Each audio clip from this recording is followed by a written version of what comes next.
नमस्कार दोस्तों, मैं वैभव सिराज आपका स्वागत करता हूं तक्षक ट्यूटोरियल के ऑफिशियल ऑनलाइन चैनल पे। दोस्तों, लास्ट टाइम पे हमने बात करी थी वेग और चाल। मैंने कल बताया भी था आपको लास्ट सेशन में कि वेग और चाल दोनों ही दो प्रकार के होते हैं। ठीक है, अब इसमें यहाँ पे हम वेग और चाल के बारे में पढ़ चुके थे। आज हम चाल के दो टाइप होते हैं उनके बारे में बात करेंगे। ठीक है, जैसे मैं यहाँ थोड़ा लिख देता हूँ चाल। ठीक है, ये हम लोग दो तरह की होती हैं, हम लोग इनके बारे में पढ़ेंगे। ठीक है, ठीक इसी प्रकार वेग भी दो प्रकार के होते हैं। औसत वेग, बस यहाँ चाल की जगह वेग आ जाएगा, और इसी प्रकार से ताश्रिक वेग। ठीक है, खैर वेग के बारे में हम लोग बाद में बात करेंगे, पहले इनके बारे में देख लेते हैं। देखिए, चाल क्या है वो मैं कल आपको बता ही चुका था। चाल को आप इस तरह से परिभाषित कर सकते हैं कि कोई भी गतिमान वस्तु के द्वारा चली गई कुल पथ लंबाई अपॉन यानी डिवाइडेड बाई टोटल टाइम, यानी कुल कितना समय हमने लिया है। ठीक है, तो बस ये होती है एक्चुअली ये जो हमने परिभाषा कल दी थी, है ना, कि चाल बराबर, मैंने कल ये परिभाषा लिखी थी कि चाल बराबर, ये परिभाषा जो है वो औसत चाल की है। ठीक है, ताश्रिक चाल जो है वो इसी से निकल के आएगा। अगर आप इसको समझ लेंगे तो ताश्रिक चाल भी समझ लेंगे। ठीक है, तो चलिए, एक्चुअल में ये ताश्रिक चाल थी इसलिए मैं यहाँ पे लिख दे रहा हूँ, सॉरी औसत चाल है इसलिए मैं यहाँ पे फर्स्ट हम लोग इसके बारे में पढ़ रहे हैं। अभी यहाँ मैं हेडिंग डाल देता हूँ। तो औसत चाल बराबर कुल पथ लंबाई अपॉन समय अंतराल। जैसे अगर हम कहें कि मान लीजिए कोई भी गतिमान वस्तु है, ठीक है, फॉर एग्जाम्पल मान लीजिए कोई वस्तु है, ठीक है, उसने क्या किया, 2 घंटे में यानी 2 आवर में कितनी डिस्टेंस ट्रेवल कर रही है, हमने मान लिया उसने 90 किलोमीटर की डिस्टेंस उसने ट्रेवल करी है। ठीक है, तो कुल पथ लंबाई, मैं बोल रहा हूँ कुल पथ लंबाई मतलब कुल कितनी डिस्टेंस उसने ट्रेवल करी है, 90 किलोमीटर। और ये 90 किलोमीटर डिस्टेंस ट्रेवल करने में उसने टाइम यानी समय कितना लिया है, 2 आवर्स। तो यहाँ पे हो गया 2 आवर्स। इसको सॉल्व कर लीजिए, कितना आएगा। और यूनिट्स का जरूर ध्यान रखिएगा, किलोमीटर पर आवर में भी हमारा आंसर हो सकता है, किलोमीटर पर मिनट में भी हो सकता है, किलोमीटर पर सेकंड में भी हो सकता है। लेकिन जो कन्वीनियंट है, मैंने आपको पहले चैप्टर से ही बताया था कि हम लोग एमकेएस लेके चलते हैं। एमकेएस मतलब लंबाई मीटर में होनी चाहिए और टाइम यानी कि जो समय है वो सेकंड में होना चाहिए। तो कायदे से एमकेएस के अनुसार इसकी यूनिट्स किस में होनी चाहिए, मीटर पर सेकंड में होना चाहिए। हम कन्वर्ट इसे कर सकते हैं। ठीक है, यूनिट्स का कन्वर्जन, यूनिट्स का इंटर कन्वर्जन भी आपको पहले चैप्टर में बताया गया था। ठीक है, चलिए, तो ये बात तो हो गई इसकी सिंपल से। इसके ऐसे क्वेश्चन आते हैं वो आप देख ही सकते हैं, बहुत ही इजी टाइप के होता है। ठीक है, अब बात करते हैं हम लोग इसकी। ठीक है, ताश्रिक चाल की पड़ता है। तो ताश्रिक चाल का देखिए मतलब क्या होता है। ताश्रिक शब्द का ही मतलब होता है कि जिस क्षण हमने बोला, हमारे मुंह से निकला शब्द तुरंत उसी समय मापन होना चाहिए, बिल्कुल भी डिले नहीं होना चाहिए। ठीक है, तो ये होती है हमारी, अगर हम किसी भी फिक्स, किसी एक पर्टिकुलर, किसी एक विशेष समय पर, किसी एक विशेष सेकंड पर अगर हम अपनी चाल की गणना करते हैं, अपने चाल की कैलकुलेशन करते हैं, तो जो चाल निकल के आएगी वो चाल किसकी होगी, वो चाल होगी हमारी ताश्रिक चाल। ठीक है, अब एग्जाम्पल इसका मैं दे सकता हूं। जैसे एक बात बताइए, अभी यही वाला एग्जाम्पल कंसीडर कर लेते हैं। सपोज करिए आप किसी यात्रा पर निकलते हैं। ठीक है, आपने 2 घंटे, आपको चलते हुए 2 घंटे हो गए, आपने घड़ी में देखा आपको चलते हुए 2 घंटे हो गए, और आपने अपनी गाड़ी के मीटर को देखा तो आपको पता चला कि 2 घंटे में जब हम निकले थे तब हमारी मीटर की रीडिंग क्या थी, और जब हम पहुंच गए हैं 2 घंटे बाद जब हम पहुंच गए हैं तो हमने कितना डिस्टेंस ट्रेवल किया है, 90 किलोमीटर। ठीक है, तो आपने क्या किया, आपको अब ये देखना था कि इस पूरी यात्रा के दौरान हमारी औसत चाल क्या थी। तो आप क्या करेंगे, आप गाड़ी में देखेंगे कि हमने कितना चला, 90 किलोमीटर, और घड़ी में देखेंगे हमने कितना समय लिया, 2 किलोमीटर, 2 आवर। ठीक है, 2 आवर, इसको आप डिवाइड कर लेंगे तो कितना आएगा, 45 किलोमीटर पर आवर। तो यानी ये जो 45 किलोमीटर पर आवर आपने निकाला है, ये आपकी औसत चाल है। ठीक है, लेकिन जरा इस बात पे विचार करिएगा, जब आप गाड़ी चला रहे थे तो आपने देखा होगा कि आपकी गाड़ी का जो स्पीडोमीटर है, क्या वो हमेशा 45 पे रहा होगा, नहीं। कभी रोड वगैरह खाली होती है तो हम लोग तेज भागते हैं, तो हो सकता है ये 60, 70, 80 भी क्रॉस कर गया हो। ठीक है, लेकिन जब कहीं ट्रैफिक स्लो होता है तो हमको ना चाहते हुए भी धीमे धीमे चलना पड़ता है। तो कहने का मतलब क्या है कि आपकी ओवरऑल वेलोसिटी, पूरी यात्रा के दौरान जो वेलोसिटी है वो है 45 किलोमीटर पर आवर, लेकिन आपकी चाल जो है, जिसके बारे में मैं बात कर रहा हूं ताश्रिक चाल, वो हर सेकंड बदल रही है। कभी रोड खाली मिली, आपने बढ़ा दिया तो आपकी स्पीड बढ़ गई, फिर ट्रैफिक स्लो था, आपने घटा दिया स्पीड अपनी। तो ये वही चीज है, ये जो आपको गाड़ी में जो स्पीडोमीटर में दिखाई देता है आपकी स्पीड, वो इंस्टेंटेनियस स्पीड यानी कि ताक्षणिक चाल ही होती है। बाकी औसत चाल की गणना तो हम लोग घर बैठे आराम से कर सकते हैं, बस इतना पता चल जाए कि कितनी डिस्टेंस ट्रेवल की और कितने समय में ट्रेवल की, सिंपल, ठीक है। तो बस आपको इतना करना होता है। तो इसकी परिभाषा तो आप दे ही देंगे भाई, औसत चाल की परिभाषा, अगर आपको ये फॉर्मूला याद है आप औसत चाल की परिभाषा दे सकते हैं। क्या बोलेंगे?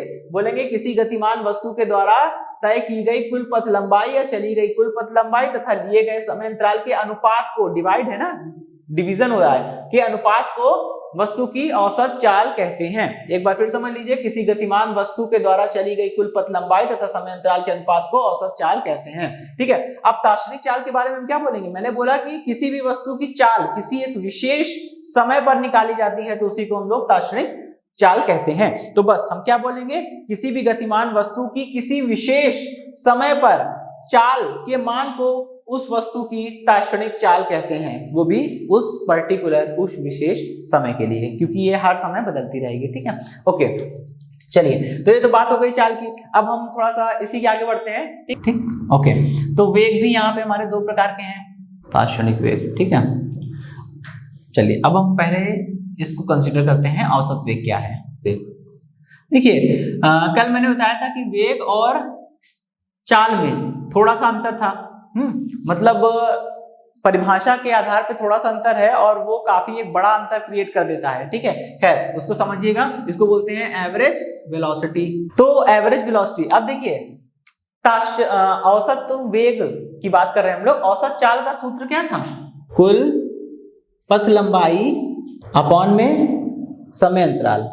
अब थोड़ा सा चेंज करना है आपको। आपको पता है कि अगर हम पथ लंबाई की बात करते हैं और समय अंतराल से भाग करते हैं तो पथ लंबाई बटे समय क्या बनेगा? चाल मिलती है हमें, वो हमें चाल मिल जाएगी। लेकिन अभी हमको किसके बारे में बात करनी है? वेग के बारे में। तो वेग, अगर आप, जैसे आपको चाल का फॉर्मूला याद है, आपको वेग का फॉर्मूला बनाना है तो करना कुछ नहीं है, बस पथ लंबाई की जगह क्या लेकर आएंगे? पथ लंबाई की जगह हम लोग लेकर आ जाएंगे विस्थापन और चाल की जगह हो जाएगा वेग। तो बस सिंपली दो चेंज करिए, ये हो जाएगा औसत वेग इज इक्वल टू कुल विस्थापन। तो ये बात हो गई औसत वेग की। तो अब देखिए, जैसे उसकी परिभाषा हमने फॉर्मूला देख के बना दी थी, इसकी परिभाषा भी हम लोग बना लेंगे। क्या बोलेंगे? किसी गतिमान वस्तु के या किसी गतिमान वस्तु का कुल विस्थापन तथा उसके द्वारा लिए गए समय अंतराल के अनुपात को उसका औसत वेग कहते हैं, ठीक, ओके। चलिए, ये तो बात हो गई औसत वेग की। अब हम लोग आगे बढ़ते हैं और बात करेंगे हम लोग ताक्षणिक वेग की, ओके। देखिए, अब इसमें हमको करना क्या है, इसकी परिभाषा भी हम लोग वैसे ही देंगे।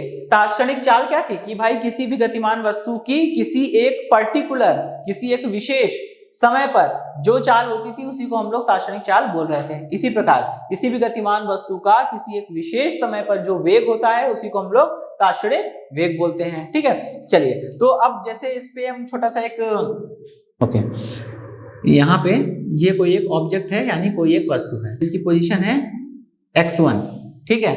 और कब? जबकि टाइम कितना है? टाइम है हमारा t1। कुछ समय बाद यही वस्तु शिफ्ट हो गई, यहां से खिसक कर इधर आ गई, ठीक, ये वस्तु शिफ्ट हो गई, यहां पे आ गई, ठीक है। और ये इसकी नई पोजीशन है, ये इसकी प्रारंभिक स्थिति है x1, ये इसकी अंतिम स्थिति है x2। और कब? जब समय कितना हो गया है? t2 हो गया है। तो देखिए, अगर आपको यही वाला केस लगाना है, एक्चुअली मैंने बता रहा था ना कि ताक्षणिक वेग हो चाहे ताक्षणिक चाल हो, वो औसत वेग या औसत चाल से ही निकल के आती है। तो पहले तो हम फॉर्मूला ये लगाएंगे, ठीक है, लेकिन थोड़ी सी यहाँ पे कंडीशन लगा देते हैं, उस कंडीशन को समझने का प्रयास करिएगा, ठीक है। जैसे हम यहाँ पे लिखेंगे ताक्षणिक वेग इक्वल टू, यहाँ पे हम लिखेंगे limit delta t tends to 0। ये एक मैथमेटिकल कॉन्सेप्ट है, ठीक है। मैथ्स वाले स्टूडेंट इससे फैमिलियर होंगे, नहीं तो हो जाएंगे, ठीक है।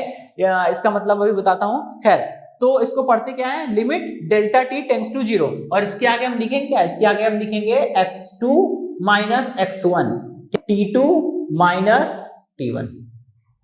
देखिए, ऐसा क्यों कर रहे हैं समझिएगा। औसत वेग के फॉर्मूले को देखिए, क्या कह रहा है? कुल विस्थापन। भाई विस्थापन कैसे मिलेगा? आपको प्रारंभिक स्थिति से प्रारंभिक स्थिति को देखिए और अंतिम स्थिति को देखिए। विस्थापन निकालना है तो क्या करेंगे, अंतिम स्थिति माइनस प्रारंभिक स्थिति करेंगे। हमारी अंतिम स्थिति कितनी है, x2 है, प्रारंभिक स्थिति कितनी है, x1 है। अब आपको देखना है ये डिस्टेंस कितनी होगी, ये जो डिस्प्लेसमेंट हो रहा है ये इतना, ये कैसे पता चलेगा, x2 में से x1 को माइनस कर देंगे तो जो भी डिस्टेंस होगी, जो भी डिस्प्लेसमेंट होगा वो इधर मिल जाएगा। ठीक है, तो हमें कुल विस्थापन निकालना है और कुल विस्थापन यहाँ कितना आ रहा है, x2 माइनस x1, इसलिए मैंने यहाँ पे देखिए ऊपर लिखा है x2 माइनस x1। ठीक है, फिर यहाँ क्या लिखा है, समय अंतराल। समय अंतराल का मतलब होता है यहाँ से वहां तक जाने में टोटल हमने कितना टाइम लिया है। सपोज करिए जब आप यहाँ पे खड़े थे तो घड़ी में समय हो रहा था t1, वहां चले गए घड़ी में समय हो रहा है t2, तो कितना टाइम आपने लिया, कैसे निकालेंगे, t2 माइनस t1। तो बस यही किया गया है, एक्चुअल में ये फॉर्मूला ही यहाँ पे अप्लाई किया गया है। कुल विस्थापन निकाला x2 माइनस x1 आया, कुल समय अंतराल निकाला t2 माइनस t1 आया। ठीक है, अब इसको हम, हाँ, और मैं लिमिट का मतलब बताना चाह रहा था। देखिए लिमिट का मतलब के लिए अभी थोड़ा सा वेट करिए, ठीक है, क्योंकि मैं यहाँ पे एक नोटेशन लिख लूंगा, फिर उसको बताना ज्यादा सही रहेगा। ठीक है, ताक्षणिक वेग डेल्टा x, ठीक है, और t2 माइनस t1 को माइनस करके कोई ना कोई क्वांटिटी आएगी, कोई ना कोई रिजल्ट तो आएगा ही, 2 सेकंड 4 सेकंड 10 सेकंड कुछ तो आएगा, तो उसको हम लिख दे रहे हैं यहाँ पे डेल्टा t। ठीक है, ओके, और यहाँ पे हमने लिखा था limit delta t tends to 0, इसको पढ़ते हैं limit delta t tends to 0। ठीक है, जो ऐसा है मैंने ट्रायंगल टाइप को बना रखा है, इसी को हम लोग डेल्टा बोलते हैं। ठीक है, मैथ्स में और फिजिक्स में। चलिए तो देखिए अब करना क्या है, इसका मतलब बता रहा हूं। ठीक है, देखिए ये बोल रहा है limit delta t tends to 0, ये एक मैथमेटिकल टर्म होता है। इसका मतलब ये होता है, यहाँ पे देखिए क्या लिखा है, delta t tends to 0। Tends to का मतलब होता है बढ़ना, टेंड्स का मतलब क्या होता है, बढ़ना। ठीक है, ये कह रहा है कि डेल्टा t जो है वो 0 की ओर बढ़ रहा है। एक बात बताइए, डेल्टा t है क्या, डेल्टा t जो है वो t2 माइनस t1 के बराबर है। यहां मैं साइड में लिख भी दे रहा हूं कि डेल्टा x हमारा कितना है, x2 माइनस x1 है, जो मैं नोटेशन यहां पे यूज किया हूं। देखिए x2 माइनस x1 को बाद में मैंने डेल्टा x कर दिया है। ठीक है, और इसी प्रकार ये इसको देखिएगा, delta t is equal to कितना है, t2 माइनस t1, है ना। ओके, चलिए तो देखिए ये कह रहा है डेल्टा t टेंड्स टू 0, मतलब t2 माइनस t1 क्या दे रहा था, वो समय अंतराल दे रहा था जिस समय अंतराल के दौरान ये यहां से यहां तक चला गया। तो ये कह रहा है कि समय अंतराल इतना छोटा होना चाहिए कि वो लगभग 0 के बराबर हो, तब जाके आपको एक्यूरेट वैल्यू मिलेगी। क्योंकि आप खुद सोचिए, मैंने अभी क्या बोला था परिभाषा में, कि जब हम बोले ठीक उसी समय कितनी वेलोसिटी है वो पता चल जाए।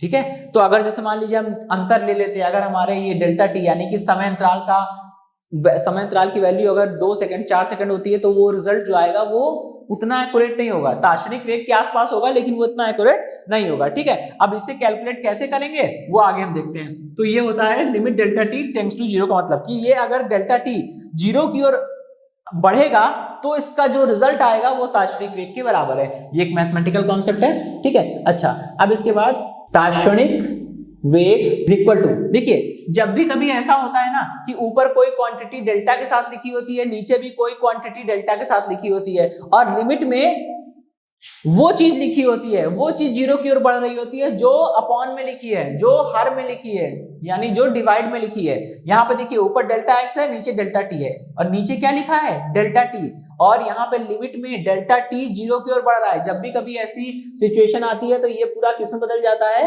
ये बदल जाता है dx बाई dt में। ठीक है, और अब आप कहेंगे कि ये कहां से आया, तो ये मैथ्स में प्रथम सिद्धांत से अवकलन, जब आप मैथ्स पढ़ेंगे तो प्रथम सिद्धांत से अवकलन में ये बताया गया है कि ये डेफिनेशन होती है, ये अवकलन की, अवकल गुणांक की, डिफरेंशियल कोएफिशिएंट की परिभाषा होती है। ठीक है, तो ये ताक्षणिक वेग या ताक्षणिक चाल निकालने के लिए हम लोग यही काम करेंगे। तो ये होता है अवकलन। ठीक है, इसको हम लोग क्या पढ़ते हैं ये भी समझ लीजिए, इसको हम लोग पढ़ेंगे। देखिए इसको ऐसे भी लिख सकते हैं, इस चीज को हम ऐसे भी लिख सकते हैं, d by dt of x पढ़ते हैं। इसको पढ़ने के दो तरीके हैं, d by dt of x या फिर dx बाई dt आप पढ़ सकते हैं। ठीक है, इसका मतलब होता है x का t के सापेक्ष अवकलन, इसका मतलब होता है x का t के सापेक्ष अवकलन। ओके, तो ये तो है खैर इसकी बात। ठीक है, अब हम लोग आगे बढ़ते हैं और इस पे थोड़ा कुछ छोटे छोटे टॉपिक्स और हैं, फिर उसके आगे हम लोग पढ़ेंगे और देखेंगे कि आगे का टॉपिक, और उस पे कुछ न्यूमेरिकल भी है। पहला कॉन्सेप्ट तो यही है कि अगर आपसे कोई पूछा है या फिर आप खुद सोचिए कि कोई आपसे पूछे कि एक समान गति क्या होती है या असमान गति क्या होती है, तो आप समझ रहे होंगे, मैंने कहा था शब्दों पे गौर करिएगा। एक समान का मतलब होता है एक जैसा। एक समान का मतलब क्या होता है? एक जैसा। ठीक, सॉरी, एक समान गति बोलना ज़्यादा सही रहेगा, मैं भी उसके बारे में बात कर रहा हूँ। ठीक है, एक समान गति यानी कि इसको बोलते हैं यूनिफॉर्म मोशन। ओके, अब देखिए इसमें करना क्या है। एक समान गति, एक समान का मतलब ही होता है एक जैसा। ठीक है, कोई भी वस्तु अगर गति कर रही है तो उसके पास वेग होगा, डेफिनेटली वेग तो होगा ही उसके पास। अगर कोई वस्तु इस प्रकार से गति करे कि उसकी चाल जो है, उसकी चाल, ध्यान दीजिएगा मैं वेग की बात नहीं कर रहा हूँ, चाल। ठीक है, अगर उसकी चाल कांस्टेंट रहे, मतलब उसकी चाल घटे बढ़े ना, जिस चाल से वो चल रहा था उसी चाल से चले, अगर ऐसा होता है तो इस प्रकार की गति को हम लोग क्या बोलते हैं? एक समान गति बोलते हैं। ठीक, अगर कोई वस्तु इस प्रकार की गति करती है कि उसकी चाल स्थिर बनी रहे, उसकी चाल में कोई भी परिवर्तन ना हो, तब उसकी इस प्रकार की गति को हम लोग क्या बोलते हैं? एक समान गति बोलते हैं। चलिए, इतना तो समझ में आ गया। ठीक, अब इसका जस्ट अपोजिट करिए, लेकिन रुकिए, अपोजिट दूसरा असमान गति पढ़ने से पहले हम इसका एक एग्जाम्पल भी कंसीडर कर लेते हैं। इसका एग्जाम्पल क्या है? इसका एग्जाम्पल यही है कि परमाणु में नाभिक के भीतर, नाभिक के चारों ओर परिक्रमणकारी इलेक्ट्रॉनों की गति। ये तो एक समान गति का एग्जाम्पल हो गया। इसका मतलब हम ये भी निष्कर्ष निकाल सकते हैं, है ना। देखिए, निष्कर्ष निकालना बहुत जरूरी है। कोई भी चीज पढ़ के मत बैठ जाया करिए, उसका निष्कर्ष निकाला करिए, दिमाग लगाइए कि अगर ऐसा हो रहा है तो ये भी हो सकता है, ये भी हो सकता है। अभी मैंने बोला कि एक समान गति का एग्जाम्पल है नाभिक के चारों ओर इलेक्ट्रॉनों का परिक्रमण। ठीक है, तो अब आप इतना निष्कर्ष तो निकाल सकते हैं कि मैंने बोल दिया कि ये एक समान गति है, इसका मतलब इलेक्ट्रॉन जब नाभिक के चारों ओर घूमेगा तो उसकी चाल नहीं बदलेगी, उसकी चाल फिक्स रहेगी। ठीक है, इसका मतलब ये हो गया। चलिए, अब दूसरा हम लोग देखते हैं, असमान गति। ओके, चलिए, अब इसका मतलब क्या है? असमान, एक समान का जस्ट उल्टा। असमान का मतलब होता है कि बराबर नहीं होगा। असमान का मतलब क्या है? बराबर नहीं होगा। ठीक है, यानी अगर कोई वस्तु इस प्रकार से गति करे, यदि कोई वस्तु इस प्रकार से गति करती है कि उसकी चाल निरंतर बदलती रहे, बदलने में देखिए दोनों चीज आ गई, हो सकता है चाल घट रही हो सकता है चाल बढ़ रही हो, दोनों ही पॉसिबिलिटी है। ठीक है, तो अगर कोई वस्तु इस प्रकार से गति करती है कि उसकी चाल परिवर्तित होती रहे, तब उसकी इस प्रकार की गति को हम लोग क्या बोलते हैं? असमान गति बोलते हैं। ठीक है, अब असमान गति का एक एग्जाम्पल देख लेते हैं। तो इसका एक एग्जाम्पल ये हो गया कि हम क्या बोलेंगे, लिखेंगे सूर्य के चारों ओर परिक्रमण ग्रहों की गति, है ना। अब ये सब कॉन्सेप्ट हो गए। अब हम बात करेंगे कुछ आगे के छोटे छोटे कॉन्सेप्ट्स की। ठीक है, देखिए अब यहाँ पे कुछ इसी टॉपिक पे कुछ ग्राफ से रिलेटेड क्वेश्चन आते हैं। ठीक है, तो आइए देखते हैं कि वो ग्राफ से रिलेटेड क्वेश्चन का मतलब क्या है। ठीक है, आप किसी भी दो क्वांटिटी के बीच में बना सकते हैं, दो वेरिएबल क्वांटिटी के बीच में ग्राफ खींच सकते हैं, क्योंकि भाई पहली क्वांटिटी वेरी होगी, उसके करस्पॉन्डिंग दूसरी क्वांटिटी वेरी होगी, दोनों को आप लेकर ग्राफ बना सकते हैं। लेकिन यहाँ ग्राफ जो बनता है वो दो तरह से भी आपको मिलेगा इस चैप्टर में। पहला होगा कि एक्स एक्सिस पे, एक्स अक्ष पे क्या होगा? समय लिया होगा। यहाँ पे वाई अक्ष पे क्या स्थिति हो सकती है, मात्रक होता है, यूनिट होती है, वो क्या है? वो होगी मीटर। तो हमने यहाँ पे एम ले लिया। ठीक है, अब यहाँ पे कुछ अपने हिसाब से समय बना लेते हैं, जैसे मान लीजिए 10 सेकेंड हो गया, ये 20 हो गया, चलता रहेगा, है ना। और यहाँ पे 10, 20, 30 ग्राफ खींचा है कुछ इस तरह से। एक ग्राफ देखिए मैंने ऐसा खींचा है कि ये ग्राफ जो है वो एक्स अक्ष के समांतर है, यानी समय वाली अक्ष के समांतर हो गया है। इसका मतलब क्या है? इसका मतलब ये हुआ कि देखिए वस्तु जो है, समय, यहाँ पे समय क्या था? मूल बिंदु समय 0 था। यहाँ पे जब हम थे तो समय जब 0 है तो उसकी स्थिति कितनी है? वस्तु की स्थिति है 40 मीटर दूरी पर रखी है। जब समय बीत गया 10 सेकंड और बीत गए, 10 सेकंड बाद हमने देखा फिर से वस्तु वहीं 40 मीटर की दूरी पर रखी है। फिर हमने 10 सेकंड और बीत गया, 20 सेकंड पे भी देखिए, 20 सेकंड पे देखिए कितनी है वस्तु की डिस्टेंस, क्या है वस्तु की स्थिति कितनी है? 40। और 30 पर भी 40 है। 40 सेकंड बीत गए तब भी हमने देखा वस्तु की स्थिति वही है, 50 पर भी वही है, 60 पर भी वही है। इसका मतलब क्या है कि समय बीतता जा रहा है लेकिन वस्तु की स्थिति में कोई परिवर्तन नहीं हो रहा है। तो बस जब भी किसी वस्तु की स्थिति में समय के सापेक्ष परिवर्तन नहीं होता है तो हम क्या बोलते हैं कि वो वस्तु गति नहीं कर रही है, क्योंकि अगर वो वस्तु गति कर रही होती तो उसकी स्थिति में निरंतर परिवर्तन होता रहता, जो कि यहाँ पे नहीं हो रहा है। इसका मतलब ये ग्राफ क्या दिखा रहा है? ये ग्राफ एक स्थिर वस्तु को दर्शा रहा है। ठीक है, तो यहाँ पे हम लिखेंगे स्थिर वस्तु का, और देखिए इसको बोलते क्या है? वाई अक्ष पे क्या है? स्थिति। वाई अक्ष पे हमने स्थिति ले रखा है और एक्स अक्ष पे क्या है, समय, तो स्थिति समय वक्र, हिंदी में इंग्लिश में कर्व बोलते हैं, तो आप समझ सकते हैं। ठीक है, चलिए तो इसको क्या बोलेंगे, स्थिर वस्तु का, यानी ये जो ग्राफ खींचा गया है वो किसके लिए खींचा गया है, स्थिर वस्तु के लिए खींचा गया है, तो स्थिर वस्तु का स्थिति समय वक्र। चलिए दोस्तों आगे बढ़ते हैं। तो ये तो आपको समझ में आ गया होगा। आप देखिए यहाँ पे दूसरे टाइप का ग्राफ खींचेंगे, ठीक है वही चीज, लेकिन यहाँ पे थोड़ा समझिएगा क्योंकि यहाँ का ग्राफ जो आएगा वो इससे अलग होगा। ठीक है, क्यों अलग होगा, कैसे अलग होगा, क्या चीज वो बता रहा है, क्या कहना चाह रहा है, इन सब चीजों को समझना आपका दायित्व है। ठीक है, चलिए यहाँ पे हमने सेम वही काम किया है, एक्स अक्ष पे हमने समय ले लिया है, भैया समय ले लिया है तो मात्रा क्या होगा, सेकंड, तो हमने यहाँ पे ब्रैकेट में सेकंड लिख दिया, मतलब कि हम समय को किस में ले रहे हैं, सेकंड में, क्योंकि समय को हम आवर में भी ले सकते हैं, कोई दिक्कत तो है नहीं, मिनट में भी ले सकते हैं, वो बात अलग है कि हमें लास्ट में कन्वर्जन करना पड़ेगा। ओके, चलिए तो वो अपना क्वेश्चन करने के बाद उसको हम लोग चेंज कर लेंगे। अगर इस तरह का क्वेश्चन अगर यहाँ पे आवर में दिया होगा तो रिजल्ट निकालने के बाद उसको मीटर पर सेकंड में चेंज कर लेंगे। ठीक है, चलिए अब यहाँ देखिए ये भी स्थिति और समय के बीच में ग्राफ खींचा गया है। ठीक है, तो इसी को हम लोग क्या बोलते हैं, इसी को हम लोग बोलते हैं स्थिति समय वक्र। आपसे अगर मान लीजिए कोई ऐसे रैंडमली पूछ लेता है कि स्थिति समय वक्र है क्या, तो आप क्या बताएंगे, किसी भी गतिमान वस्तु की स्थिति को y अक्ष पे, स्थिति को देखिए y अक्ष पे लिया है ना, तो किसी गतिमान वस्तु की स्थिति को y अक्ष पे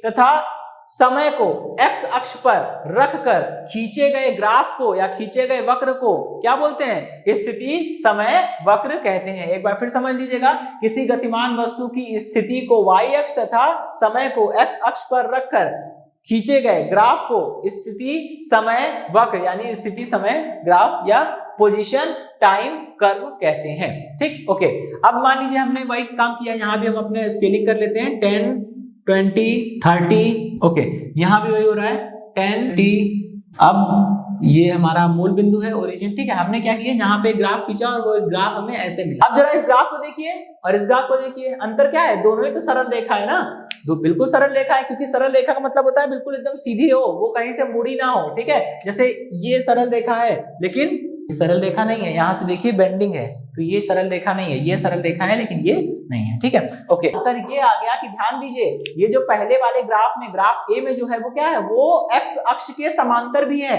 एक्स अक्ष मतलब समय वाली अक्ष के समांतर। अगर आपको किसी वस्तु का स्थिति समय वक्र ऐसा प्राप्त होता है कि वो समय अक्ष के समांतर हो जाए, तो समझ लीजिएगा वस्तु क्या है, वस्तु स्थिर है, गति नहीं कर रही है, जैसा हमने यहाँ दिखाया है। देखिए ये जो वक्र है वो समय के समांतर हो गया, लेकिन तभी होगा जब स्थिति समय वक्र की बात कर रहे होंगे हम लोग तब। ठीक है, ओके, अब यहाँ देखिए, यहाँ भी सरल रेखा है लेकिन ये समय अक्ष के समांतर नहीं है, तो ये क्या है, ये गति तो कर रही है, क्योंकि आइए हम इसे सिद्ध कर लेते हैं। देखिए जब हमारा समय कितना था, 10 था, जब हमारा समय 10 सेकंड था तो स्थिति कितनी थी हमारी, 10 मीटर।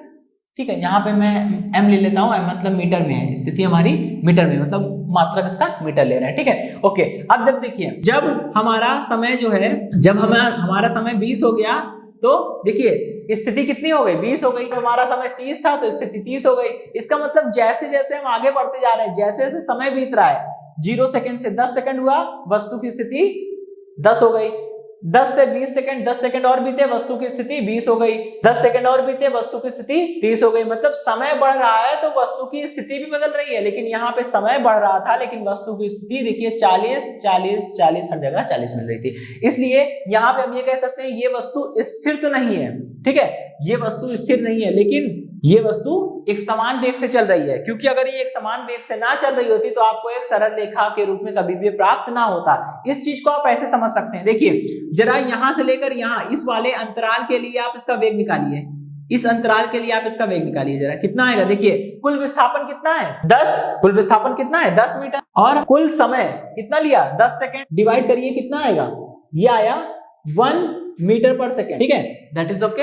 अब यहाँ पे आइए जरा, देखिए यहाँ पे आपका इस वाले सेशन के लिए, इस वाले अंतराल के लिए जरा आप निकालिए, काम करिए जरा। देखिए क्या होगा, जब समय 10 से 20 हुआ, 10 सेकंड से बढ़ के 20 सेकंड हुआ, कितने समय का अंतर आया, 10 सेकंड। जब वस्तु को अगले 10 सेकंड के लिए चलाया गया तो देखिए वस्तु ने कितनी दूरी तय की, वस्तु ने जो दूरी तय की है वो ये है, वस्तु 10 मीटर की दूरी से खिसक कर 20 मीटर की दूरी पर पहुंच गई। पहले वस्तु हमसे 10 मीटर की दूरी पर थी, अब 20 मीटर की दूरी पर हो गई, मतलब वो कितना शिफ्ट हुई है, 20 - 10 यानी 10 किलोमीटर, 10 मीटर। ठीक है, तो देखिए दूसरे वाले सेगमेंट के लिए कुल विस्थापन कितना है, 10 मीटर, और दूसरे वाले सेगमेंट में कितना समय लग रहा है, सेम 10 सेकंड। तो देखिए कितना आएगा, ये आएगा 1 मीटर पर सेकेंड। मतलब कहने का ये है, आप किसी भी समय अंतराल के लिए, किसी भी समय अंतराल के लिए, चाहे इसके लिए चाहे इसके लिए, किसी भी समय अंतराल के लिए आप इसके वेग की गणना करिए, सेम आएगा 1 मीटर पर सेकेंड, 1 मीटर पर सेकेंड, हर जगह 1 मीटर पर सेकेंड आएगा, ठीक है, कहीं भी ज्यादा कम नहीं मिलेगा। इसका मतलब इसका वेग जो है, ये मैं वेग ही तो निकाल रहा हूँ ना, वेग ही तो निकाल रहा हूँ, क्योंकि वेग का ही तो मात्रक होता है मीटर पर सेकेंड। आप ये पहले वाले चैप्टर में पढ़ ही चुके होंगे,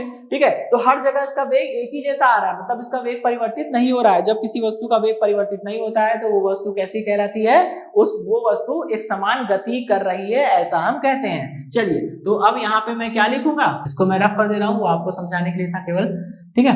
चलिए, अब देखिए, जैसे लिखा था, ये ग्राफ स्थिर वस्तु का स्थिति समय वक्र है, ये एक समान गति, एक समान गति से गतिमान, एक समान गति से गतिमान, एक समान गति से गतिमान वस्तु का स्थिति समय वक्र, एक समान गति से गतिमान वस्तु का स्थिति समय वक्र, ठीक है। और स्थिति समय के बीच में हाइफन लगा दीजिएगा, ये माइनस नहीं है, हाइफन है। चलिए, तो ये दूसरा ग्राफ हो गया। अब हम तीसरा ग्राफ की बात करते हैं। मतलब देखिए, स्थिर वस्तु के लिए ग्राफ खींच लिया, एक समान गति से गतिमान वस्तु के लिए ग्राफ खींच लिया। अब क्या करेंगे, अब उल्टा काम करेंगे, अब असमान गति से गतिमान वस्तु के लिए ग्राफ खींचेंगे। सिंपल है, कुछ खास नहीं करना होगा उसमें, और उसमें आइडिया आपको लग ही गया होगा कि होने क्या वाला। मान लीजिए ये हमारी समय अक्ष, ये हमारी समय अक्ष है, इसको हमने सेकंड में ले रखा है, ठीक है। और ये हमारी स्थिति अक्ष है, इसको हमने मीटर में ले रखा है। यहाँ पे स्केलिंग कर लेते हैं, 10, 20, 30, 40, 50, ठीक है, 10, 20, 30, 40, 50, 60, 70, 80, 90, 100, ठीक है, 10, 20, 30, 40, 50, 60, 70, 80, 90, ठीक है। अब देखिए, अगर हम असमान गति से गतिमान वस्तु के लिए ग्राफ खींचेंगे तो कैसा आएगा, वो थोड़ा टेढ़ा मेढ़ा आ सकता है, कभी भी स्ट्रेट लाइन, कभी भी सरल रेखा नहीं आएगा, ना इसकी तरह होगा ना उसकी तरह होगा। ये कुछ भी टेढ़ा मेढ़ा आपको प्राप्त हो सकता है, ये देखिए, ये कुछ भी ऐसा प्राप्त हो सकता है आपको, ठीक है। यहाँ देखिए, शुरुआत में इसकी स्पीड कम थी क्योंकि समय बढ़ रहा था तेजी से, और विस्थापन में कोई भी मतलब सिग्निफिकेंट चेंज नहीं हुआ था, ज्यादा कोई खास परिवर्तन नहीं आया था, ठीक है। और देखिए, जैसे जैसे समय आगे बढ़ा, इसमें देखिए बड़ी तेजी से बढ़ा। इसका मतलब शुरुआत में इसका वेग कम था, लास्ट में इसका वेग बढ़ गया। और ये शुरुआत में वेग कम है, लास्ट में वेग बढ़ जाना, ये क्या बताता है, ये बताता है असमान गति से गतिमान वस्तु का ग्राफ, ठीक है। तो इसको हम क्या बोलेंगे, इसको हम बोलेंगे, ये सी वाला जो ग्राफ है वो किसके लिए है, असमान गति से गतिमान वस्तु का स्थिति समय वक्र, ठीक है, स्थिति समय वक्र। चलिए, तो ये तो इसकी बात हो गई। अब सोचने वाली बात ये उठती है कि हमेशा क्या स्थिति और समय के बीच में ही ग्राफ खींचा जाएगा, तो जवाब है नहीं। स्थिति समय के बीच में आप हमेशा ग्राफ खींचे, कोई जरूरी नहीं है। आपको करना क्या होगा, आप मतलब यहाँ पे स्थिति की जगह पे वेग और समय की जगह पे समय ही रहेगा, स्थिति की जगह पे वेग रख दीजिए, तो क्या हो जाएगा, वाई अक्ष पे वेग हो जाएगा, एक्स अक्ष पे समय अभी भी है। तो इस प्रकार जो ग्राफ मिलेगा उसको हम लोग क्या बोलेंगे, उसको हम लोग बोलेंगे वेग समय वक्र, ठीक है। तो वेग समय वक्र के बारे में आइए बात करते हैं। अगर मान लीजिए मैंने वाई अक्ष पे हमने वेग ले रखा है, ठीक है, और वेग है तो इसको हम लोग किस में ले रहे हैं, एमकेएस में ले रहे हैं। तो वेग का एमकेएस मात्रक क्या होता है, मीटर पर सेकेंड, सिंपल। और समय का एमकेएस मात्रक हो गया सेकेंड। आइए, अब देखिए, जैसे मान लीजिए यहाँ पे हमको करना क्या है, यहाँ पे मैं आपको कुछ छोटे छोटे पॉइंट्स बताऊंगा, ठीक है। अब इसकी परिभाषा तो आप बना लेंगे, जैसे आपने स्थिति और समय वक्र की परिभाषा बना ली थी कि भाई किसी भी गतिमान वस्तु की अगर स्थिति को वाई अक्ष पे और समय को एक्स अक्ष पे रख के ग्राफ खींचेंगे तो जो ग्राफ आएगा वो स्थिति समय वक्र होगा, सिंपल। उसी तरह से आप इसको क्या बोलेंगे, किसी गतिमान वस्तु के वेग को या चाल वाई अक्ष पे और समय को एक्स अक्ष पे रख के जो ग्राफ खींचा जाता है, जो वक्र खींचा जाता है, उसी वक्र को हम क्या बोलते हैं, वेग समय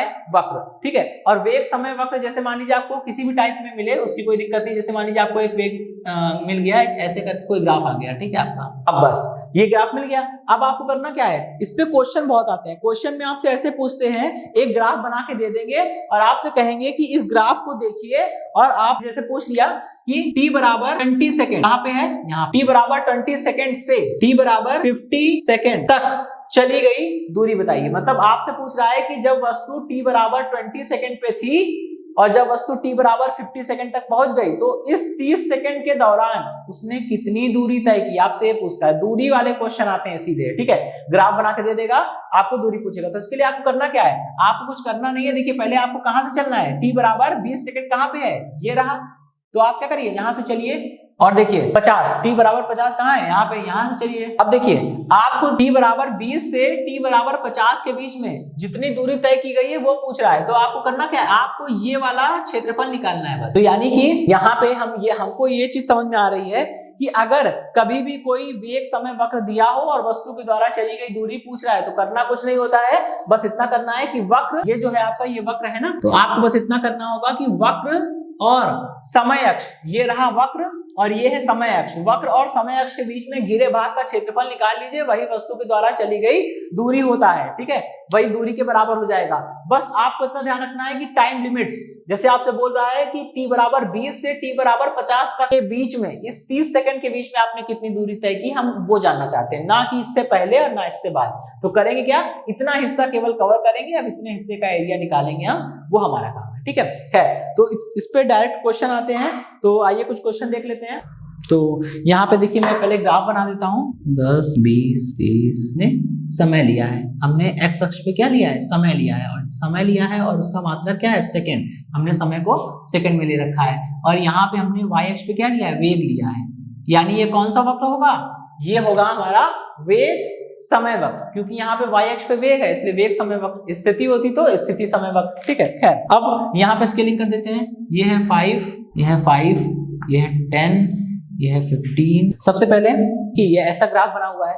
अब इतना तो आपको समझ में आ ही रहा होगा कि अभी जो हमने सीखा उसके आधार पर हम ये कह सकते हैं कि देखिए यहाँ पे जो वेग और समय के बीच में जो ग्राफ मिल रहा है वो कैसा है, वो टेढ़ा मेढ़ा है, सरल रेखा तो है नहीं। इसका मतलब वस्तु कैसी गति कर रही होगी, असमान वेग से गति कर रही होगी। और असमान वेग से अगर कोई वस्तु गति करे तो उसको हम लोग क्या बोलते हैं, असमान गति। तो यानी ये असमान गति के लिए वेग समय वक्र है। ठीक, अब मुझे पूछा क्या गया है, देखिए ज्ञात करिए में दो चीजें आपसे क्वेश्चन, एक ही क्वेश्चन में दो चीजें पूछी गई हैं। पहला पूछ रहा है कि t बराबर 0 सेकेंड से t बराबर 60 सेकेंड के मध्य चली गई दूरी, के मध्य चली गई दूरी हमें ये निकालनी है। ठीक है, ये हमारा पहला वाला पार्ट है। दूसरे वाले पार्ट में हमसे बोला जा रहा है कि b में t बराबर 0 सेकेंड से t बराबर 90 सेकेंड के मध्य चली गई दूरी, ये दो चीजें मुझे निकालनी है। देखिए क्वेश्चन बहुत ही सरल है, केवल ये देखने में ऐसा लग रहा है। ठीक है, सबसे पहले हम इसमें जो काम करने वाले हैं वो ये है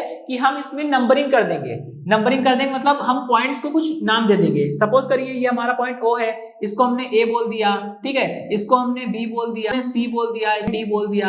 ठीक है, और ये वाला पॉइंट भी हमको चाहिए होगा, इसको हमने E बोल दिया, इसको हमने F बोल दिया, इसको हम G बोल रहे हैं और इसको हमने H कह दिया। अब देखिए आपको करना क्या है, पहले क्या पूछ रहा है, t बराबर 0 से t बराबर 60, t बराबर 0 यहाँ पे है और t बराबर 60 यहाँ पे है। मतलब आपको क्या करना है, यहाँ से लेकर t बराबर 0 से लेकर 60 तक में कौन सा कर्व, कौन सा वक्र आ रहा है, वक्र का केवल इतना हिस्सा आ रहा है। देखिए ये 0 से O से A फिर B और C, ये वाला हिस्सा अभी नहीं लेंगे क्योंकि हमें केवल 60 तक जाना है, 0 से 60 तक जाना है, पूरा नहीं जाना है। तो ये वाला हिस्सा नहीं लेंगे, केवल इतना हिस्सा लेंगे, ये वाला हिस्सा बस, ये इसके हथेली के पहले वाला इतना बस। ठीक है, अब इसको हम निकालेंगे कैसे, आपको दिख रहा है भाई ये तो चलिए त्रिभुज बन रहा है, त्रिभुज का क्षेत्रफल लगा लेंगे आराम से निकल आएगा। लेकिन ये जो दिख रहा है पिरामिड टाइप का, इसका क्या करेंगे, तो इसका करना कुछ नहीं है। ध्यान दीजिए, अगर मैं इसको ऐसे कर दूं तो ये वाली लाइन को, सीधी लाइन को जरा इधर बढ़ाइए। अब ये पॉइंट मिला, इस पॉइंट को कोई एक और नाम दे दीजिए। जैसे हम क्या बोल सकते हैं भाई, देखिए S तक हो गया, इसको हमने बोल दिया I, क्या बोल दिया I। ठीक है, और इसका तो चलिए समझ में आ गया। क्या करेंगे, ये वाले त्रिभुज का अलग निकालेंगे, इस वाले आयत का अलग निकाल देंगे, हो गया काम। ठीक है, अब प्रॉब्लम कहाँ होगी, प्रॉब्लम इसके साथ आ रही है। देखिए ये HGBA, इसके लिए क्या करेंगे, इसके लिए आप ये करिए कि A से सामने वाली भुजा पे लाइन खींच दीजिए, परपेंडिकुलर लाइन खींचेगा।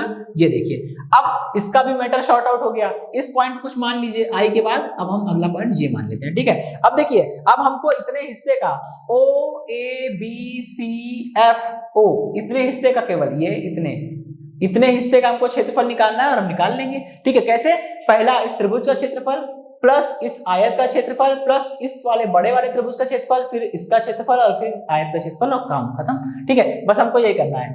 अब वहां में आपको एग्जाम में कैसे कैसे एडजस्ट करना है वो आपके ऊपर डिपेंड करता है। ठीक है, क्योंकि हम जानते हैं ये जो इर्रेगुलर साइज की जो बनी हुई थी पिरामिड में, उसका क्षेत्रफल डायरेक्टली नहीं निकाल सकता था, उसके लिए कोई फॉर्मूला हमारे पास नहीं था, तो मैंने उसको सेगमेंट्स में ब्रेक किया। ठीक है, आइए अब हम बात करते हैं पहले ए पार्ट की। तो ए पार्ट में लिखेंगे t बराबर 0 सेकेंड से t बराबर 60 सेकेंड के मध्य चली गई दूरी। ठीक है, तो लिखेंगे कुल दूरी इज इक्वल टू, हमको करना क्या है, हमको आयत का क्षेत्रफल निकालना है। कौन से, सॉरी, हमको इन सब का सभी का क्षेत्रफल निकालना है। पहले हम लिखेंगे त्रिभुज OHA का क्षेत्रफल प्लस त्रिभुज AJB का क्षेत्रफल प्लस त्रिभुज BIC का क्षेत्रफल प्लस आयत AJGH और CIGF का क्षेत्रफल। तो लिखेंगे आयत। अब देखिए इन सब का क्षेत्रफल निकालना है। पहले चलिए आइए चलते हैं इसके पास। त्रिभुज OHA को देख भाई, त्रिभुज का क्षेत्रफल का फॉर्मूला क्या होता है, त्रिभुज के क्षेत्रफल का फॉर्मूला जो होता है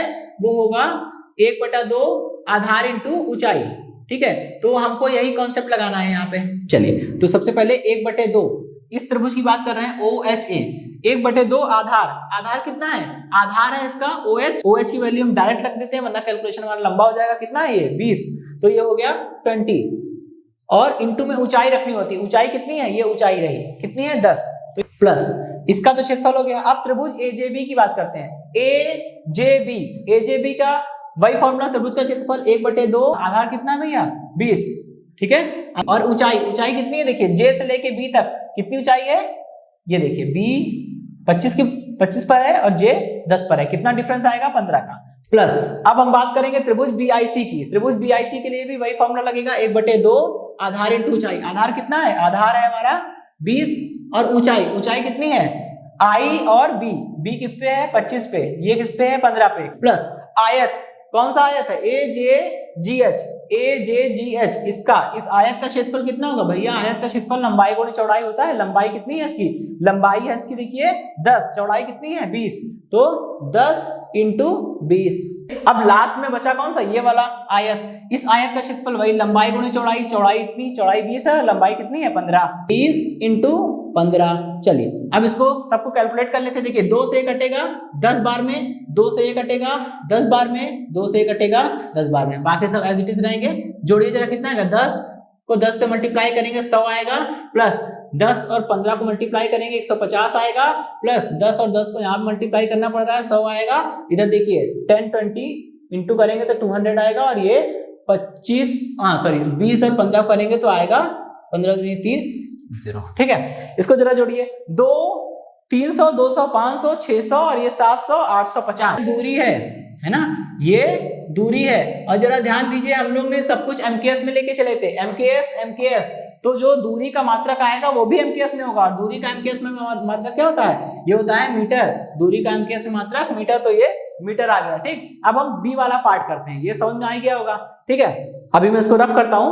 ओके दोस्तों, तो चलिए B वाले पार्ट को देखते हैं। B वाले पार्ट के लिए हमको करना क्या है, t बराबर 0 सेकंड से t बराबर 90 सेकंड तक पूरी टोटल डिस्टेंस हमें निकालनी है कि कुल कितनी दूरी हमने तय की है। ठीक है, तो t बराबर 0 सेकंड से t बराबर 90 सेकंड के मध्य चली गई कुल। तो यहाँ पे हमको करना क्या है, कुल दूरी के लिए हमको क्या करना पड़ेगा, ये टोटल एरिया हमें निकालना पड़ेगा। लेकिन ध्यान रखिएगा A पार्ट में हम इतना एरिया तो निकाल ही चुके हैं, तो हमको करने की जो जरूरत है वो क्या करना है, हमें केवल इतना एरिया हम और निकाल लें और इतने में जोड़ दें तो ये टोटल एरिया हमारा आ जाएगा। ठीक है, तो कुल दूरी कैसे निकलेगी, कुल दूरी बराबर t बराबर 0 सेकेंड t बराबर 60 सेकेंड के मध्य चली गई दूरी। यहाँ से यहाँ तक चली गई दूरी निकाल लें, जो मतलब पहले निकाल ही चुके हैं ये, और उसमें इतना सेट कर देंगे। ठीक है, तो प्लस अब देखिए 0 से 60 तक की दूरी तो हम निकाल चुके हैं। अब 60 से 90 तक की दूरी निकालने के लिए हमें करना क्या है, हमें केवल इस वाले आयत का CDEF आयत का क्षेत्रफल निकालना होगा। ठीक है,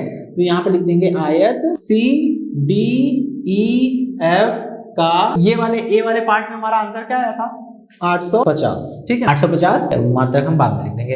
आयत, देखिए ये आयत है, आयत का क्षेत्रफल लंबाई गुणा चौड़ाई करेंगे। लंबाई कितनी है इसकी, लंबाई देखिए ये सेगमेंट कितने का है 15 का, ये लंबाई इसकी 15 है, चौड़ाई कितनी है, चौड़ाई इसकी 30 है। तो लंबाई 15 चौड़ाई 30, इसको हम लोग आपस में मल्टीप्लाई कर देंगे जरा, तो सिंप्लीफाई करिए, कितना 850 इधर आएगा और 15 3 45 एक 0, ठीक है। इसको जरा ऐड करिए, कितना हो जाएगा, ये हो जाएगा 1300, ये कुल दूरी निकली है, ठीक है। ध्यान रखिएगा दोस्तों, सभी मान हमने एमकेएस में लिए हैं, वेग का मात्रक एमकेएस में रखा गया तभी मीटर पर सेकंड है, और समय का मात्रक भी सेकंड यानी एमकेएस में है, तो जो रिजल्ट आएगा कुल दूरी का मात्रक भी एमकेएस में होना चाहिए, क्योंकि जब एमकेएस ऑपरेट कर रहे हैं तो एमकेएस ही मिलेगा, ठीक है। ये आप पहले चैप्टर में मैंने बताया था ये चीज, ठीक है। तो देखिए कुल दूरी का ये जो 1300 निकल के आई, इसका मात्रक क्या होगा, एमकेएस में होना चाहिए, और दूरी का एमकेएस मात्रक मीटर होता है, तो हमने क्या लिखा 1300 मीटर, ठीक है। ये तो हमारी टोटल डिस्टेंस आ गई, ठीक है। देखिए इसी तरह से ये इसके साथ ही पहला वाला क्वेश्चन तो समाप्त होता है। अब आइए बढ़ते हैं हम लोग नेक्स्ट क्वेश्चन की ओर। तात्क्षणिक वेग ज्ञात कीजिए, चलिए, ठीक है। अभी आपको बताया था हमने कि तात्क्षणिक वेग कैसे निकालते हैं। तात्क्षणिक वेग के लिए हम लोग, तात्क्षणिक वेग हमको निकालना है तो v इज इक्वल टू कितना होगा, ये होता है dx/dt, ठीक है, dx/dt। अब हमको यही करना है, इसमें हमको बस x का मान दिया हुआ है, इसका यहाँ पे अवकलन करना है, और अवकलन करने बाद जो रिजल्ट आएगा वो हमारा आंसर हो जाएगा, ठीक है। तो v इज इक्वल टू, देखिए d/dt ऑफ x की जगह पे हमको ये पूरा रखना पड़ेगा, ठीक है, 5t³ प्लस 2t² प्लस 4, ठीक है। अब देखिए इसको हम लोग यहाँ पे देखिए ब्रैकेट के अंदर ये अलग अलग टर्म्स लिखे हैं, बीच में प्लस प्लस साइन है, तो हम इसको इस तरह से लिख सकते हैं d/dt ऑफ 5t³। इसमें से देखिए इसको ऐसे लिखा, इसको ऐसे लिख सकते हैं कि d/dt ऑफ 2t² प्लस इसको ऐसे लिख सकते हैं d/dt ऑफ 4। देखिए यहाँ पे 5 क्या है, एक नंबर है, यहाँ पे 2 क्या है, नंबर है, 4 क्या है, नंबर है, तो ये सब कांस्टेंट्स है। और देखिए अवकलन का एक नियम होता है, अवकलन करेंगे तो अवकलन करते हैं तो उसका एक नियम होता है कि जैसे मान लीजिए अगर हम ये कर रहे हैं d/dt है ना, या चलिए इसे मान लेते हैं, ठीक है, d/dt ऑफ 3x है, ठीक है। यहाँ पे x क्या है, x एक वेरिएबल है, x क्या है, वेरिएबल, वेरिएबल मतलब चर राशि, वेरिएबल मतलब होता है चर राशियां, ठीक है, यानी जिसका मान बदल सकता हो, वो बदलता हो, जिसका मान फिक्स हो जाए वो अचर, ठीक है। यहाँ पे देखिए c क्या है, c कांस्टेंट है, ये अचर है, इसका मान नहीं बदलेगा। तो ये बात ध्यान रखिएगा कि वैसे हम लोग अवकलन किसका करते हैं, अवकलन हो समाकलन हम लोग वेरिएबल पर करते हैं, ठीक है। यहाँ पे वेरिएबल क्या है, x है, c तो कांस्टेंट है, और जब ये कांस्टेंट है तो क्या हो जाएगा, ये बाहर आ जाएगा, कांस्टेंट बाहर आ जाता है, और अवकलन केवल किसका होता है, d/dt ऑफ x का हो जाएगा। सपोज करिए अगर यहाँ पे x ना होता, अगर यहाँ पे x ना होता, केवल c होता, तब तो c बाहर नहीं आ सकता है, और जब c बाहर नहीं आ पाएगा, c अकेला होगा तो c बाहर नहीं आएगा, यहाँ c के साथ मल्टीप्लाई में एक वेरिएबल है इसलिए बाहर आया, ठीक। और अगर c अकेला होता तो उसका अवकलन करने पे हमें 0 मिल जाता, ठीक, यही काम होगा। अब देखिए हम क्या करेंगे, हम डायरेक्ट नोटेशन लिखते हैं, 5 को बाहर निकाल लेते हैं, ठीक है, 5 यहाँ आ जाएगा, ये 5 आ गया, अंदर केवल t³ बचेगा, ठीक है, t³, और यहाँ भी यही काम होने वाला है, 2 बाहर आ गया, d/dt ऑफ t² बचेगा, केवल वही काम हम यहाँ भी करेंगे, ये 4 बाहर आ जाएगा, और d/dt ऑफ केवल t बचेगा। अब देखिए यहाँ पे हम एक अवकलन का एक फॉर्मूला लगाएंगे, ठीक है। अवकलन का एक फॉर्मूला होता है, इसे आप लोग याद कर लीजिएगा कि जैसे मान लीजिए d/dx ऑफ x की पावर n करते हैं हम लोग, ठीक है, x की पावर n। तो होता क्या है, अगर x की पावर n का x के सापेक्ष एक बार अवकलन करते हैं तो अवकलन का ये फॉर्मूला कहता है कि जो पावर लिखी है ना वो आगे आ जाएगी, ये पावर आगे आ जाएगी, जब पावर आगे आएगी तो क्या होगा, आगे मल्टीप्लाई हो जाएगा, पावर आगे आ गई, और x को ऐसे ही लिख देंगे। अब पहले जितनी पावर थी n, उसमें से एक पावर माइनस हो जाएगी, तो टोटल पावर थी n, उसमें से एक पावर माइनस कर दीजिए, कितना आएगा, x की पावर n-1। यही तो यहाँ पे हो रहा है, देखिए ये है 5, यहां से कितना निकलेगा, पावर है 3, तो पहले निकलेगा 3, और फिर की पावर 3 में से 1 घटाइए, कितना आएगा 2, और 5 और 3 मल्टीप्लाई हो जाएंगे, और मैं डायरेक्ट लिख देता हूं, चलिए 5 3 कितना होता है 15 होता है, और यहाँ देखिए ये 2 पावर आ गया, ये से मल्टीप्लाई हो जाएगा 4, और t की पावर 2-1 दैट इज 2 पावर 1, और 1 है तो लिखने की जरूरत नहीं है। यहाँ देखिए यहाँ अकेला है, यहाँ t के ऊपर कुछ नहीं, मतलब पावर 1 है, पावर 1 है, वही कॉन्सेप्ट लगाइए, पावर आगे आ जाएगी, तो 4 × 1 दैट इज 4, और t की पावर 1-1 दैट इज 0, t की पावर 0 मींस 1, ठीक है। तो इतनी वैल्यू आ गई, तो v बराबर, ये जो वैल्यू आई है v की, वो t के पदों में आई है, मतलब t का एक v क्या है, t का फंक्शन है, 15t² प्लस 4t और प्लस 4, लेकिन हमसे क्या रहा है, जरा क्वेश्चन पढ़िए, t बराबर 4 सेकंड पे हमको वेग निकालना है, तो क्या लिखेंगे, लिखेंगे t बराबर 4 रखने पर, रखिए जरा t बराबर 4 रखने पर, तो v की वैल्यू एट t = 4 सेकेंड, आपको बस इतना लिखना है, ठीक है, v की value t at t = 4 second is equal to क्या होगा, यहाँ पे देखिए 2 की यहाँ 4 रखिए, 4 चौके 16, 15 × 16 मेरा करा जाए कितना आएगा, 15 × 16 करिए, ये हो जाएगा और कितना आएगा 0 और 4, ठीक है, तो इतना आ जाएगा, ठीक है, तो ये आ गया 240 यहाँ पे आ गया, यहाँ 4 रखेंगे, 16 और 15 को मल्टीप्लाई करके कितना आ रहा है, ठीक है। अब इधर आइए, ये कितना है 4t, तो और t की वैल्यू कितनी रख रहा है 4, 4 4 जा 16 हो जाएगा और प्लस में 4 है, सबको ऐड कर दीजिए, 16 4 होता है 20, 20 और 240 मिलकर कितना हो जाएगा फाइनल ये आंसर आ जाएगा आपका, फाइनली आंसर आ जाएगा 260 और ये क्या निकला है, वेग निकला है, तो मात्रक क्या होगा इसका मीटर पर, ठीक है। तो दोस्तों देखिए इसी तरह के क्वेश्चन आते हैं, ठीक है, तो आज के सेशन में हम लोग इतना ही रखते हैं, मिलते हैं नेक्स्ट सेशन में। ओके दोस्तों, तो इस लेक्चर से जुड़े नोट्स को प्राप्त करने के लिए नीचे डिस्क्रिप्शन में दिए गए लिंक पर जाके क्लिक करिए। धन्यवाद।